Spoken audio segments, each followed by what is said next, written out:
Well, hello. I'd like to welcome you to another exciting episode of Pens in Use. This is the show where I talk about the fountain pens and inks I've been using throughout the week. And this week, it's a Pens on the Road because I'm in Medora, North Dakota. Although I will admit, just to get some dramatic scenery, I filmed this opening at nearby Painted Canyon.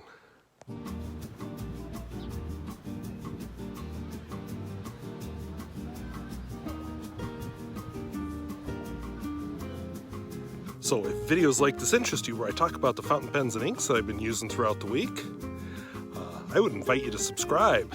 And hey, is there a cheesy tourist spot in your area you like to visit? And as you will see, it's not all cheesy tourist stuff. There is some very good stuff here too. All right, so these are the pens that I was using this week from left to right. An almost empty Lamy 25P, an almost empty Cross Wanderlust, a Welsh, just Welsh, a Swan Mabie Todd, a almost empty Sheaffer, just forgot its name off the top of my head. I want to say 350. So we'll edit out while I open up my list, which apparently closed because I had to do an update. I thought it would just take a minute. Okay, Sheaffer 350. A Majestic, which it turns out I've never done a video on, which kind of blows my mind. A vintage Kaweco V16, which is the ancestor to the modern Kaweco Sport, which is what the last two pens are. As always, I'll be doing my writing sample in this Cognitive Surplus notebook. Alright, so my first pen is this Lamy 25P, which I got in a trade with ODE. I got a Senator, we don't know what it's called, but it's a Parker 51 lookalike. So I'm calling it Senator Hoodie. And this in exchange for a Pilot Fermo.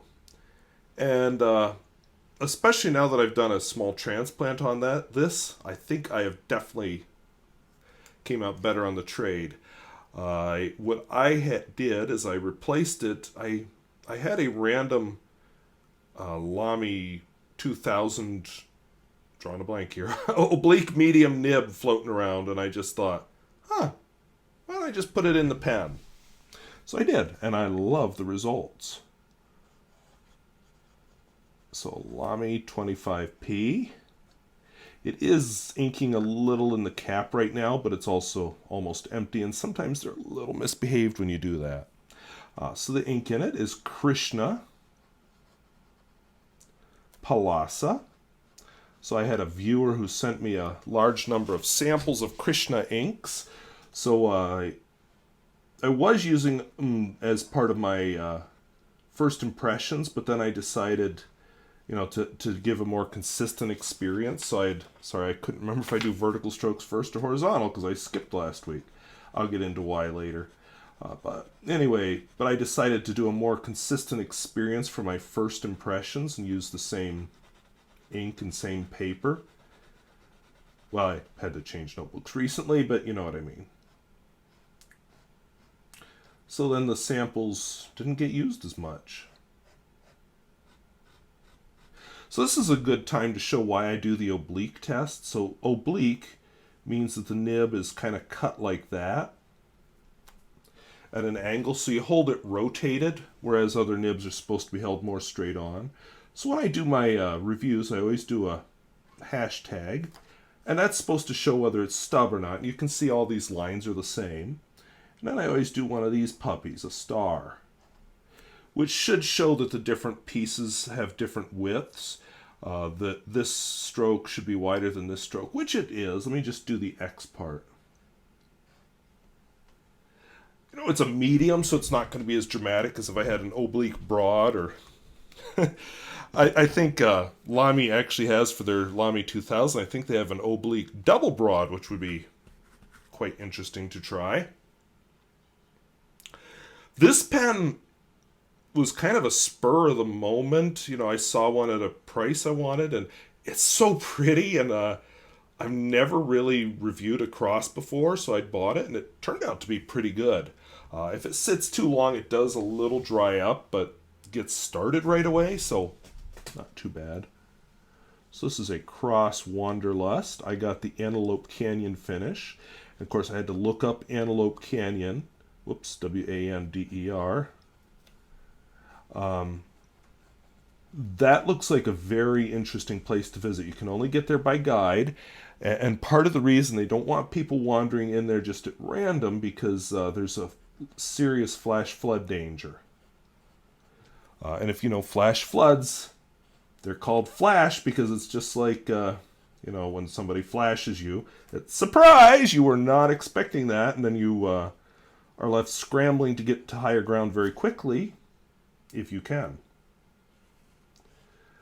So they have to take precautions to take people in there, but it looks absolutely gorgeous. So one of my goals in the next few years, probably after I pay off my house, is to get to Antelope Canyon. I've got a roof and a final house payment and a car payment and stuff. Not a car payment, a new car, I should say, in my future. I'm not doing car payments. I have not done car payments in, how long has it been? 16, 17 years? Been a long time.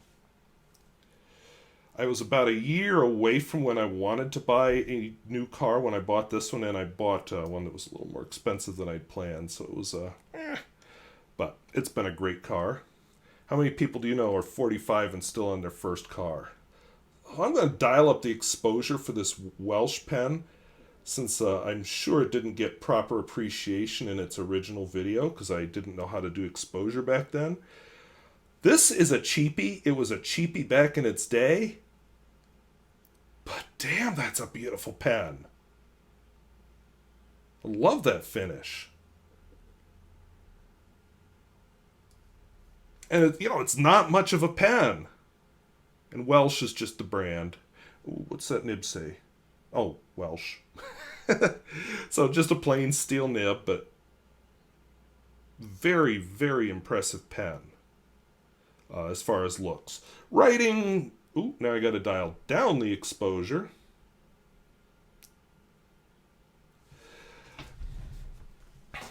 So see, I need like a 3-camera setup where I can have one that shows the pen, one that shows the writing, one that shows me. But, then I need a whole studio to go with it. And here I am talking about money.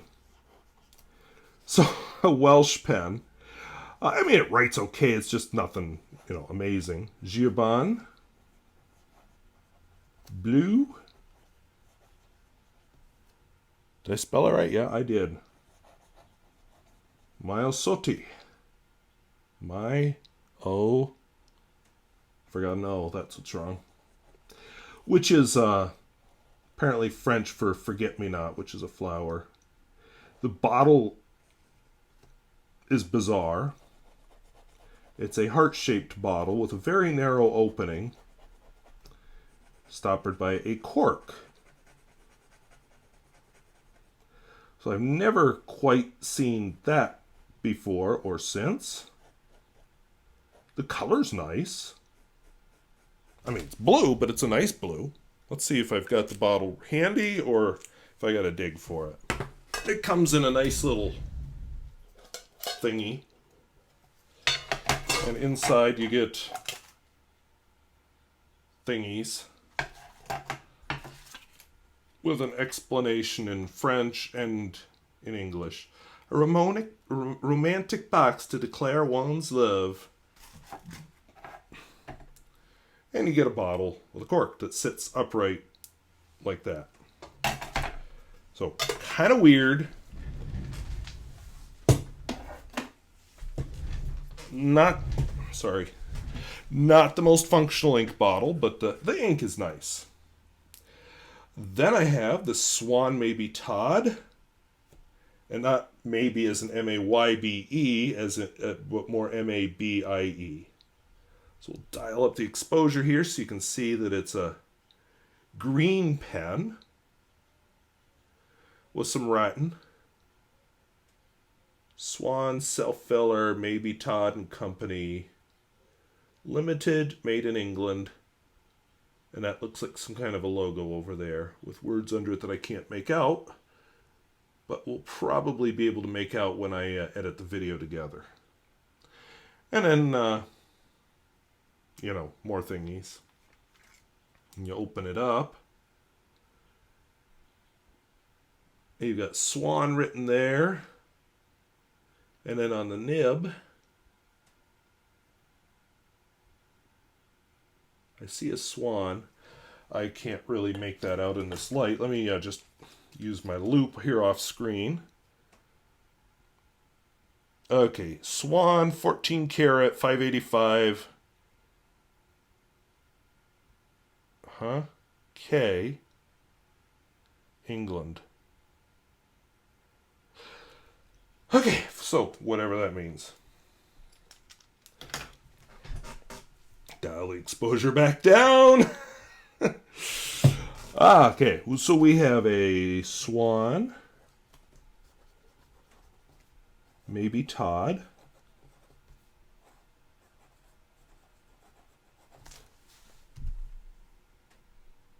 The ink in this puppy is Kaweco Smoky Gray.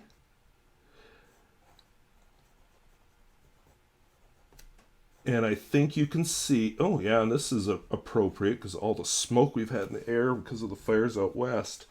When did August become mean that you get smoke in the air? I thought it was just supposed to mean it's your hot month. Thank you, climate change. And of course, climate change, we should say thank you, people. So verticals, horizontals. This is just to get a look at the color. And then, of course, you can see, actually does have a little bit of oblique character, but I may have rotated it slightly. I kind of tend to when I do the oblique test. But there you can see that it's much narrower cross strokes than vertical strokes. So this is another one of those samples I got from ODE. I'm almost through them. I'm saving. He sent me a royal blue that I'm saving because I want to use it in a special video that I want to do soon. School is starting soon, but I have been, so I'll be switching my Lamy 2000, but I've been using this as my daily writer, this Sheaffer 350. One thing I've discovered doing longer writing sessions with it is that the section here just unscrews from the barrel, just spontaneously as you're writing. And it's not like firmly attached. You know, plastic on metal, so that, you know, that's a part of why it's like that. So Sheaffer 350 has a fine nib, and the ink in it is Pelikan 4001 Brilliant Black.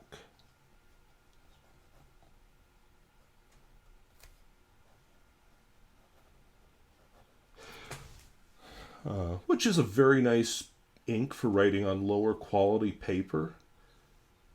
I mean, it's not a bad black either, not the most permanent, but it doesn't completely wash off the page either. But, you know, not the blackest black, but it's, you know, a nice black. And like I said, cheap paper. One thing I've noticed is the nib definitely has some natural line variation to it, which I appreciate that. Especially this wouldn't have been one of Sheaffer's really great expensive pens back in the day. What, 70s, I guess, when that thing came out. This one surprised me. I would have sworn I've done a video on this. So I'm wondering, years ago I just accidentally destroyed a hard drive that had a bunch of videos saved up on it. Now I have multiple backups, so I don't have that problem anymore. But I'm wondering if this maybe it was one of them, and that's why I think I've reviewed it.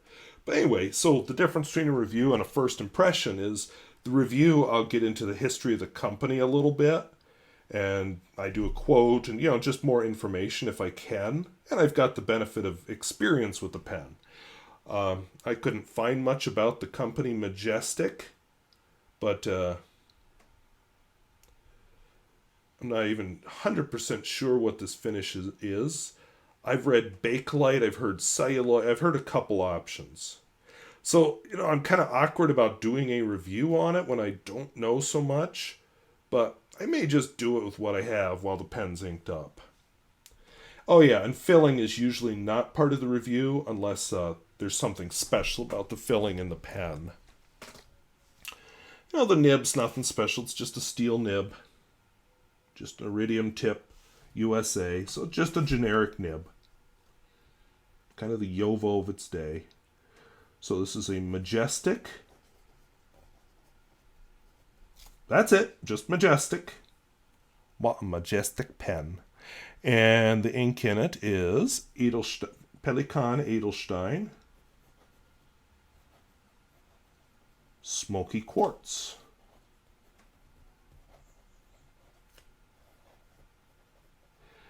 Although that seems off to me to be that color, it seems too dark, but I don't know, maybe I didn't clean the pen out well enough last time.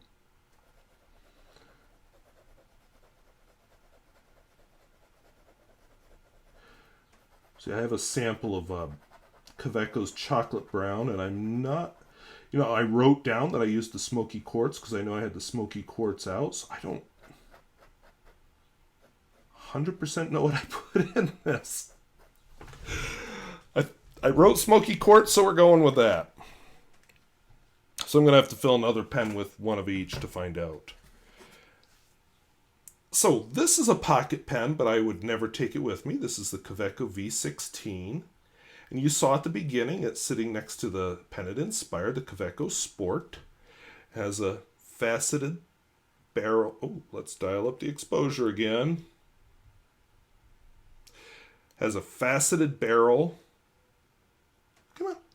Just like the Kaweco Sport, but maybe a little more mild. I'm not going to do it now, but I want to do a video while these are inked up where I compare this to its modern incarnation. Unscrew it. Oh, look, it's a piston filler. And it has one of their V-nibs. But same thing as the Kaweco Sport. It has to be posted, really, to use it comfortably. Is it comfortable? Well, it kind of reminds me of their other Kaweco V pens.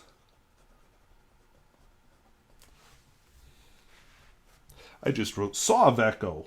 Rawr! Kaweco V16, and it has an extra fine nib in it. This is another sample from ODE of the Kaweco Ruby Red.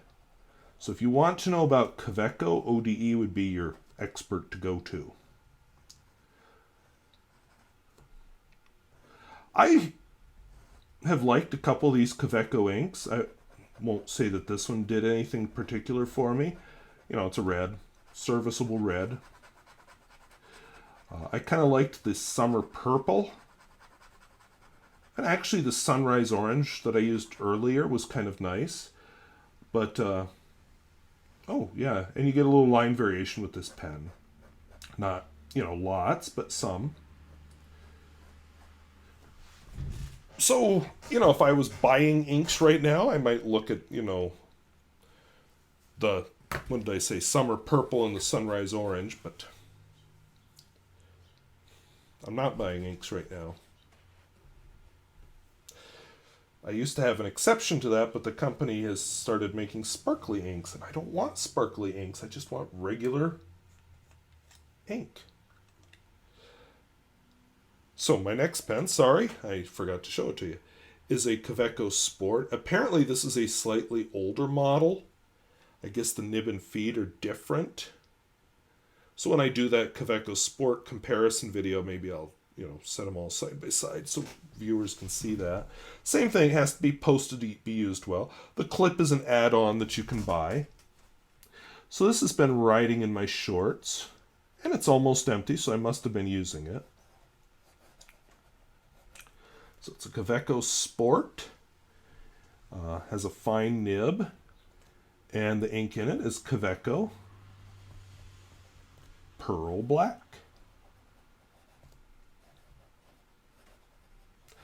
One complaint I've had with this pen is that the converter which is a converter from Kaweco made for this pen, will fall out from time to time when I am walking around with the pen, and I do not appreciate that.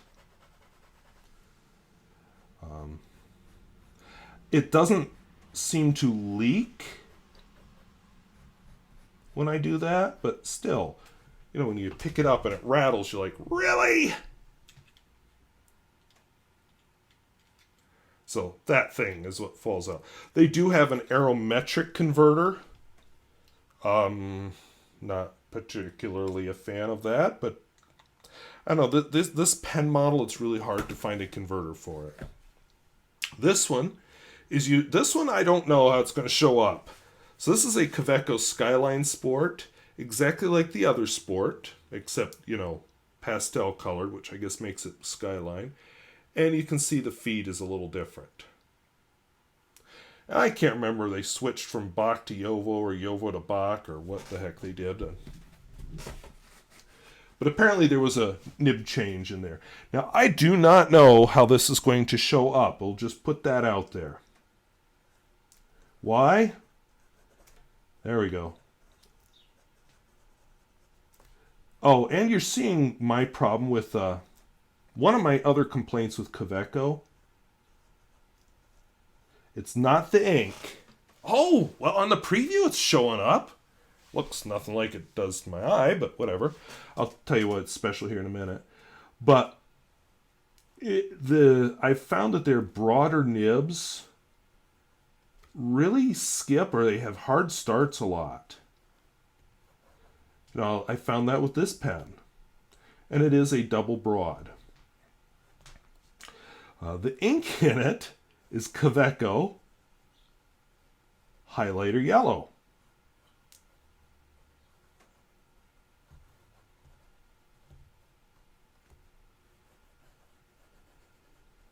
And it looks just like any highlighter with my eyes. Like I said, with the camera, it's probably going to be all kinds of funky. But if you've picked up a highlighter and it's yellow, that's the color I'm seeing with my naked eye. Now, the thing with fountain pens as highlighters, they're water-based, and if you're reading an article, this isn't as wide as, say, a regular highlighter, so you're more likely to, say, underline things, but, oh, did you see that? It also will smear fountain pen writing. See, we're smearing the F. So that's a drawback to using fountain pens as highlighters on your writing. If you're reading an article, yeah, you can highlight with it. So take that for what it's worth. If you have, I found that the permanent inks would also smear, but if you have, say, a carbon black, that's less likely to smear. So those are the pens and inks I've been using this week. I have the feeling I'm probably not going to finish my cartridge of highlighter yellow. A lot of the reading I do is on a screen rather than on paper. Well, maybe it'll be handy for correcting student work. I don't know. I'm going to keep it inked up for when school starts here, but we'll see. So those are the pens and inks I've been using this week. I apologize for taking off last week, and I also apologize if you're hearing a regular tapping. The gutter is dripping onto my air conditioner, and I'm not going to complain because it's actually raining for once. But anyway, I want to apologize for taking off a few days spontaneously. I got home really late from what you're about to see on Thursday night, and I just wasn't feeling it. And then I didn't do a book review or a pen review that week either. But I'm back. School starts next week, so that'll be exciting. And I'll have lost my voice by the end of the week, so I'm going to record my pens in use a little early, probably Sunday. But you know how that goes. And yeah, so it'll be exciting.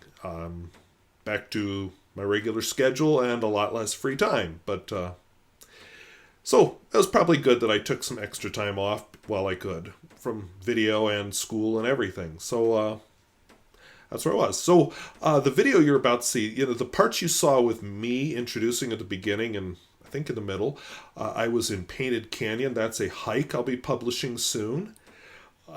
Turns out there's 2 different hikes. I took one of them, so now I gotta go back up there and do another one, but that'll have to wait till a weekend when I have time again. I enjoy this area. It's beautiful. It's close to here. It's, well, a little more than an hour away, but that's close for here. And it's just, it's got this tourist trap kind of, you got to go through the tourist trap to get to the nice part. But anyway, so I'll take you around Medora. That's just a tiny little town. It has an amazing business section because, like I said, it's a tourist trap. It's convenient because it's right off the interstate. And I didn't show you everything because I wisely decided to save the Medora part for after the Badlands part. And I had an amazing time in the Badlands. I took a few short hikes. You know, I'd already hiked Painted Canyon, so, you know. But I took a few easy short hikes. Some of them were actually had sidewalks, which amazed me. Those weren't there the last time I was up there, and some of them did not. And, yeah, if you're in North Dakota, Medora, not the town so much, but the Badlands around it are well worth visiting. And the North Unit is worth visiting. And, you know, especially if you can get away from the 2 tourist areas. This is, sorry Fargo and all you guys in the East, this is the pretty part of the state. Not maybe quite as dramatic as South Dakota Badlands, but definitely with their own kind of beauty. And yeah, I'd like to do South Dakota Badlands sometime too. So look forward to that. I don't know when, but look forward to that at some point in the future. But anyway, this is Medora, and I promise that's my vacation. I'm back to a regular schedule. If I have to skip a video, I will warn you in advance. I just spontaneously decided Thursday night when I got home late, nope, not feeling it.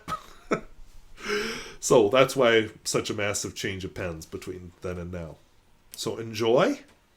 Medora, North Dakota lies just off Interstate 94 if you go a ways west of Dickinson, North Dakota. It's a town of about 110, 120 people in the winter. But in the summer, the population mushrooms because this is a big-time tourist spot. So I'm going to start with the town, but the actual journey I started in the park because, yes, it's in the middle of the South Unit of the Teddy Roosevelt National Park. But I'm going to start in the town, and then we'll move on to the park. And I didn't get all the way around the town because I was losing my light, and I don't really like driving in the dark. So let's take a look at Medora, North Dakota. Medora also holds several museums, if you're into that kind of thing, including the North Dakota Cowboy Hall of Fame, and the old Billings County Courthouse has been made into a museum as well. There is also a museum dedicated to Teddy Roosevelt. It includes, as you see here, the cabin that he stayed in while he was ranching in North Dakota. Of course, being located along Interstate 94, it has an amphitheater, the Chateau de Moray, which is where Teddy Roosevelt's friends lived, and there's a musical done every night, so there's a lot of touristy junk if you want. I usually park along this strip mall kind of thing. It has some food joints and some other touristy junk. There's the Billings County Courthouse, because I guess they have laws in Billings County. And there's one of the 2 Billings County schools. They only do K through 8, and they're in 2 different buildings. And then just some more touristy shops. You know, it's basically the same kind of touristy shops you find at any place. Kind of Western themed, because it's, you know, North Dakota, but nothing special about it, really. I was feeling really hungry as I was wandering, and I was hoping to find like a sandwich shop where I wouldn't have to go in or where I could just go in and come out. But no. But I could smell the food everywhere, so yeah, my mouth was flipping watering, and I ended up not eating anything because I was kind of weirded out by the COVID thing and didn't want to risk the Delta variant. The other thing you'll see here is, you know, people do live here, and a very heavy Teddy Roosevelt theme because they've kind of claimed Teddy Roosevelt as their own. Rough Rider Saloon there. That was his little military group. Badlands too. But one interesting thing is that Oh yeah, some more local buildings. But one interesting thing is that this is now going to be the home to the Teddy Roosevelt Presidential Library. I just assumed you already had one. And again, some historical buildings survive, including the original Billings County Courthouse. But my big focus is the park. And so you pay at the gate to enter the park. You can get a season pass, which I might do next summer. But the park is full of, there's the museum, and Teddy Roosevelt's house is hidden back there. But, it's mostly Badlands with pull-offs. Here's a nice little pull-off to look at some local wildlife. This is a rancher's nightmare. This is a prairie dog town with prairie dogs, and I don't have a good zoom lens to get them, so that's what you get. And there's other kinds of wildlife. Fortunately, this type of wildlife, these bison, come with a petting chart, so you know how to properly enjoy their nice soft fur if you so desire. But the landscape is the real king of this whole park. Layers and layers of sediment, scoria.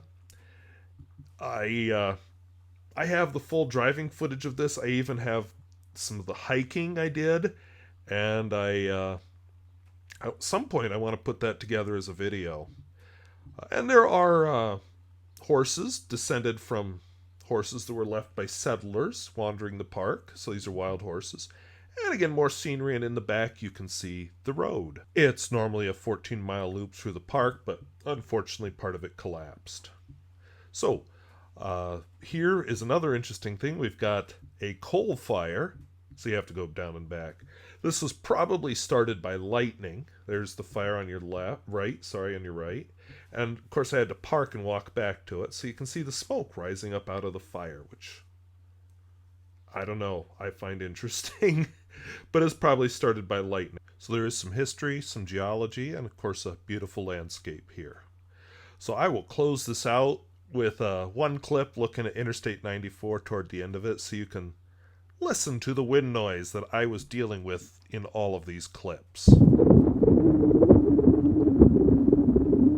So, is there a cheesy tourist place near where you live? Do you ever visit it? Let us know down in the comments. So we'll talk to you later. Bye-bye.